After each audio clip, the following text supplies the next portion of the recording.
అందరికీ శుభోదయం. జయసాయిస్ ఛానల్కు స్వాగతం.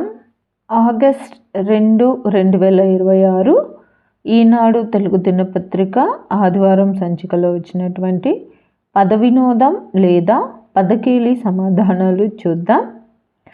ముందుగా ఆధారాలు. 1 అడ్డం నానమ్మ, 4 అక్షరాలు రావాలన్నారండి. పితామహి సరిపోతుందండి.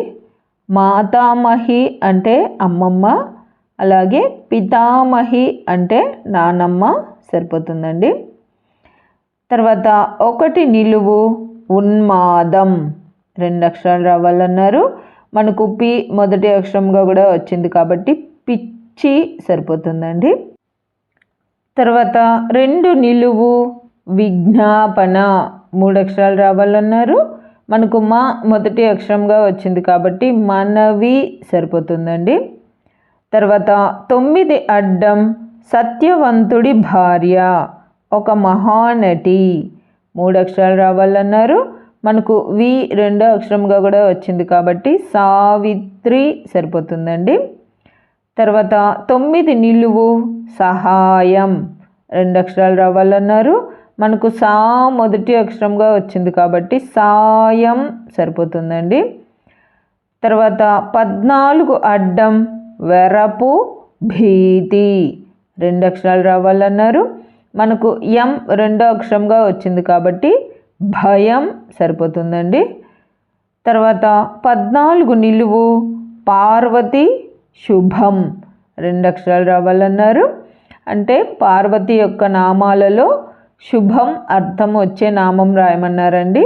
మనకు భ మొదటి అక్షరంగా కూడా వచ్చింది కాబట్టి భవ్య అన్న నామం ఇక్కడ సరిపోతుందండి.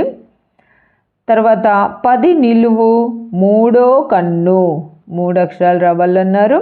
మనకు త్రి మొదటి అక్షరంగా కూడా వచ్చింది కాబట్టి త్రినేత్రం సరిపోతుందండి. తర్వాత 15 అడ్డం భూమాత, 2 + 2 అన్నారు. అంటే 2 పదాలు కలిపి 2 అక్షరాల పదాలు 2 కలిపి రాయమన్నారు. మనకు నే మొదటి అక్షరంగా కూడా వచ్చింది కాబట్టి నేల తల్లి సరిపోతుందండి ఇక్కడ. తర్వాత 11 నిలువు సంతానం, 3 అక్షరాలు రావాలన్నారు. మనకు త రెండో అక్షరంగా వచ్చింది కాబట్టి సంతతి అన్న పర్యాయపదం ఇక్కడ సరిపోతుందండి. తర్వాత 11 అడ్డం చేవ్రాలు సిగ్నేచర్, 3 అక్షరాలు రావాలన్నారు. మనకు సం మొదటి అక్షరంగా వచ్చింది కాబట్టి సంతకం సరిపోతుందండి. తర్వాత 4 నిలువు పిన్ని చిన్నమ్మ, 4 అక్షరాలు రావాలన్నారు. మనకు త మూడో అక్షరంగా వచ్చింది కాబట్టి పినతల్లి సరిపోతుందండి ఇక్కడ. తర్వాత 3 అడ్డం శక్తి ఓర్పు, 3 అక్షరాలు రావాలన్నారు. మనకు పి రెండో అక్షరంగా వచ్చింది కాబట్టి ఓపిక సరిపోతుందండి.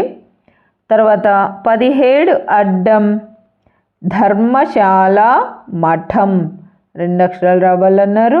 మనకు త్రం రెండో అక్షరంగా వచ్చింది కాబట్టి సత్రం సరిపోతుందండి.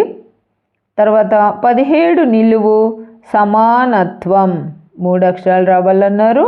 మనకు స మొదటి అక్షరంగా వచ్చింది కాబట్టి సమత అన్న పర్యాయపదం ఇక్కడ సరిపోతుందండి.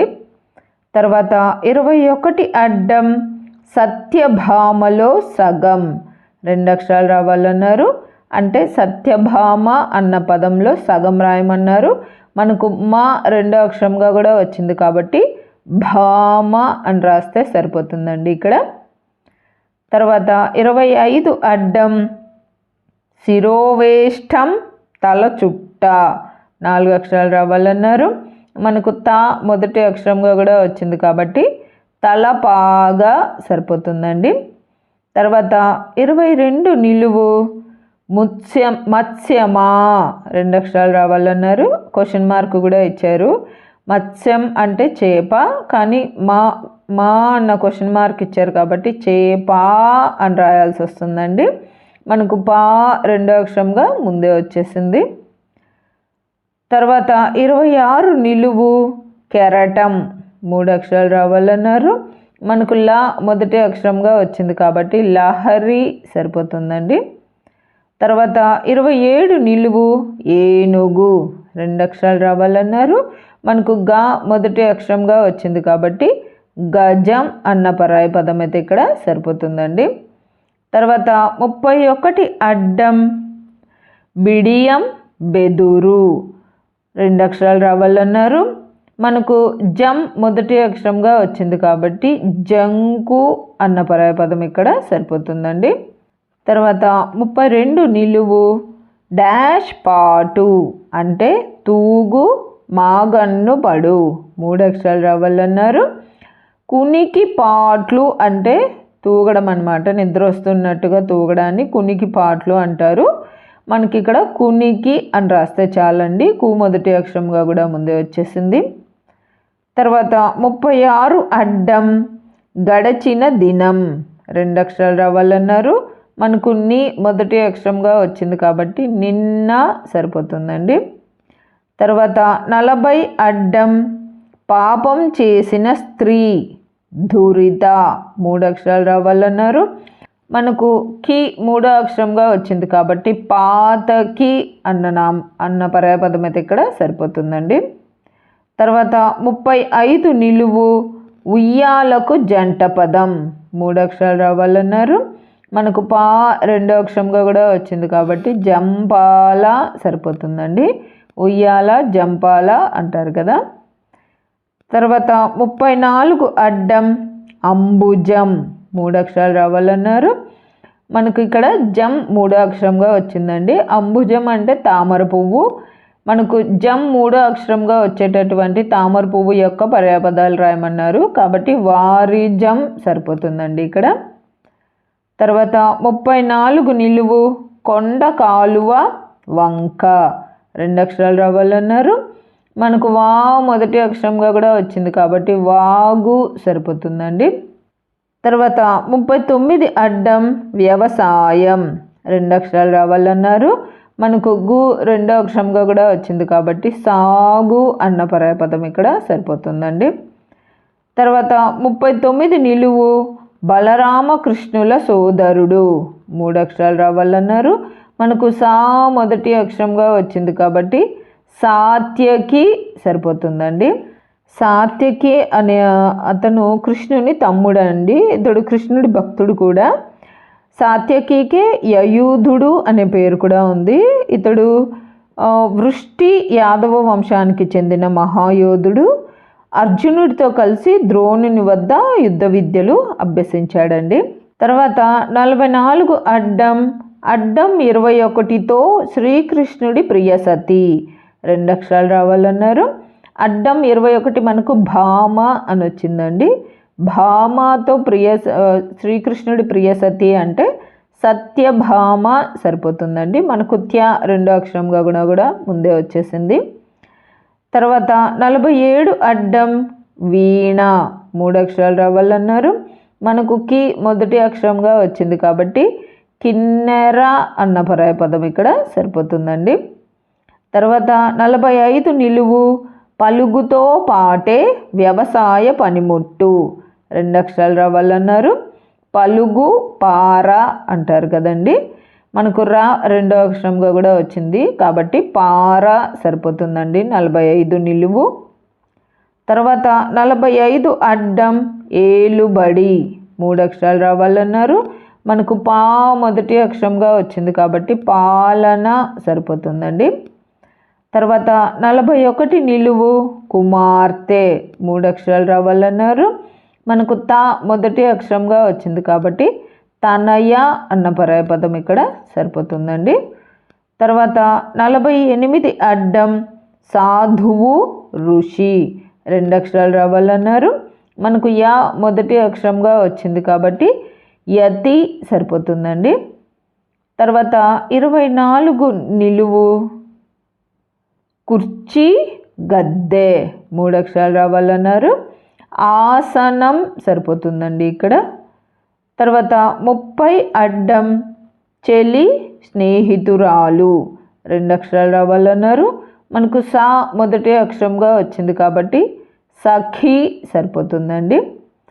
తర్వాత 5 అడ్డం మనసు అనే అర్థంలో అమ్మాయి పేరు 3 అక్షరాలు రావాలన్నారు. మానస సరిపోతుందండి ఇక్కడ. తర్వాత 5 నిలువు దండ మాల హారం 3 అక్షరాలు రావాలన్నారు. మనకు మా మొదటి అక్షరంగా వచ్చింది కాబట్టి మాలిక సరిపోతుందండి. తర్వాత 8 అడ్డం దయ సానుభూతి 2 అక్షరాలు రావాలన్నారు. మనకు లి 2వ అక్షరంగా వచ్చింది కాబట్టి జాలి సరిపోతుందండి. తర్వాత 12 అడ్డం పద్మం 3 అక్షరాలు రావాలన్నారు. మనకు క మొదటి అక్షరంగా వచ్చింది కాబట్టి కమలం అన్న పరాయపదం ఇక్కడ సరిపోతుందండి. తర్వాత 6 నిలువు నీరు 3 అక్షరాలు రావాలన్నారు. మనకు మొదటి అక్షరంగా స, 3వ అక్షరంగా లం వచ్చింది కాబట్టి సలిలం అన్న పరాయపదం ఇక్కడ సరిపోతుందండి. తర్వాత 13 నిలువు మయసభ రూపశిల్పి 3 అక్షరాలు రావాలన్నారు. మనకు మా మొదటి అక్షరంగా కూడా వచ్చింది కాబట్టి మయుడు సరిపోతుందండి. మయాసురుడునే మయుడు అని కూడా అంటారండి. ఇతను అసురులు దైత్యుల రాక్షసుల రాజు. ఇతను గొప్ప శిల్పకారుడు మరియు మాయా విద్యల్లో నిపుణుడు అండి. తర్వాత 19 అడ్డం అద్దె 3 అక్షరాలు రావాలన్నారు. మనకు డు 2వ అక్షరంగా వచ్చింది కాబట్టి బాడుగా సరిపోతుందండి. తర్వాత 19 నిలువు అమ్మాయి బాల 3 అక్షరాలు రావాలన్నారు. మనకు బా మొదటి అక్షరంగా కూడా వచ్చింది కాబట్టి బాలిక సరిపోతుందండి. తర్వాత 23 అడ్డం వనమాల కలవాడు విష్ణుమూర్తి 4 అక్షరాలు రావాలన్నారు. వనమాలి సరిపోతుందండి ఇక్కడ. తర్వాత 18 నిలువు అగ్ని 3 అక్షరాలు రావాలన్నారు. మనకున్న 2వ అక్షరంగా వచ్చింది కాబట్టి అనలం సరిపోతుందండి. తర్వాత 28 అడ్డం ఊడ్చి ఎత్తివేసే గడ్డి గాదం 3 అక్షరాలు రావాలన్నారు. కసవు సరిపోతుందండి ఇక్కడ. మనకు క మొదటి అక్షరంగా ముందే వచ్చింది కాబట్టి. తర్వాత 20 నిలువు వ్యవధి 3 అక్షరాలు రావాలన్నారు. మనకు గా మొదటి అక్షరంగా ఊ 3వ అక్షరంగా వచ్చింది కాబట్టి గడువు సరిపోతుందండి. తర్వాత 29 నిలువు ఎల్లప్పుడూ 2 అక్షరాలు రావాలన్నారు. మనకు సా మొదటి అక్షరంగా వచ్చింది కాబట్టి సదా సరిపోతుందండి. తర్వాత 37 నిలువు పెన్ను 2 అక్షరాలు రావాలన్నారు. కలం సరిపోతుందండి. తర్వాత 42 అడ్డం ఆసరా 4 అక్షరాలు రావాలన్నారు. మనకు లం 2వ అక్షరంగా వచ్చింది కాబట్టి ఆలంబన సరిపోతుందండి. తర్వాత 38 నిలువు వర్షం 2 అక్షరాలు రావాలన్నారు. మనకున్న 2వ అక్షరంగా వచ్చింది కాబట్టి వాన సరిపోతుందండి. తర్వాత 42 నిలువు ఇల్లు 3 అక్షరాలు రావాలన్నారు. మనకు ఆ మొదటి అక్షరంగా వచ్చింది కాబట్టి ఆవాసం సరిపోతుందండి. తర్వాత 46 అడ్డం వ్యాజ్యం 2 అక్షరాలు రావాలన్నారు. మనకు వా 2వ అక్షరంగా కూడా వచ్చింది కాబట్టి దావా సరిపోతుందండి. తర్వాత 49 అడ్డం వివరణ సమాధానంగా చెప్పుకునేది 4 అక్షరాలు రావాలన్నారు. మనకు సం మొదటి అక్షరంగా కూడా వచ్చింది కాబట్టి సంజాయిషి సరిపోతుందండి. తర్వాత 43 నిలువు డాబు 3 అక్షరాలు రావాలన్నారు. మనకు బా మొదటి అక్షరంగా ఈ 3వ అక్షరంగా వచ్చింది కాబట్టి బడాయి సరిపోతుందండి. తర్వాత ఏకాక్షర పదాలు చూద్దామండి. 7 అడ్డం 8 మధ్యలో చేరితే చందమామ 1 అక్షరం రావాలన్నారు. అడ్డం 8 మనకు జాలి అని వచ్చిందండి. జాలితో చందమామ అంటే జాబిలి సరిపోతుందండి. కాబట్టి 7 అడ్డం బి అనే 1 అక్షరం రాస్తే చాలండి. తర్వాత 16 అడ్డం 7తో శిశువు ఒక అక్షరం రావాలన్నారు. అడ్డం 7 మనకు బి వచ్చింది కాబట్టి బిడ్డ సరిపోతుందండి. తర్వాత 33 అడ్డం 7తో దృఢం బిగువు, ఒక అక్షరం రావాలన్నారు. అడ్డం 7 మనకు బి వచ్చిందండి. బితో బిగువు అంటే బిర్రు అనన్నా అనొచ్చు, లేదా బిగి అని కూడా అనొచ్చు అండి. నేను బిగి అని రాశానండి. అంతేనండి. ఈ వారం 10 కేలి పూర్తయిపోయింది. ఇవండి నేను అనుకుంటున్న సమాధానాలు. నా ఈ సమాధానాలు గాన మీకు నచ్చినట్లయితే ఈ వీడియోని తప్పకుండా లైక్ చేయండి. మీరు లైక్ చేయడం వల్ల మాత్రమే ఈ వీడియో అందరికీ స్ప్రెడ్ అవుతుందండి. అలాగే ఇందులో అక్షర దోషాలు కానీ పదదోషాలు కానీ ఏవైనా వచ్చినట్లయితే దయచేసి నాకు కామెంట్ రూపంలో తెలియచేయండి. మరియు పద వినోదం పూర్తి చేసే మీ స్నేహితులకు, మీ బంధువులకు ఈ వీడియోని షేర్ చేయండి. అలాగే జయ సాయిస్ అనే నా ఛానల్ను మీరు ఇప్పటిదాకా సబ్స్క్రైబ్ చేసుకోకపోతే దయచేసి సబ్స్క్రైబ్ చేసుకోండి. మీరు సబ్స్క్రైబ్ చేసుకోవడం వల్ల నేను ప్రతి ఆదివారం అన్ని తెలుగు దినపత్రికలలో వచ్చేటటువంటి పద వినోదాలు మరియు సుడోకులను పూర్తి చేసి అప్లోడ్ చేస్తూ ఉంటాను. నేను అప్లోడ్ చేసిన వెంటనే మీకు నోటిఫికేషన్ వస్తుంది. కాబట్టి జయ సాయిస్ అనే నా ఛానల్ను తప్పకుండా సబ్స్క్రైబ్ చేసుకోండి. ధన్యవాదములు.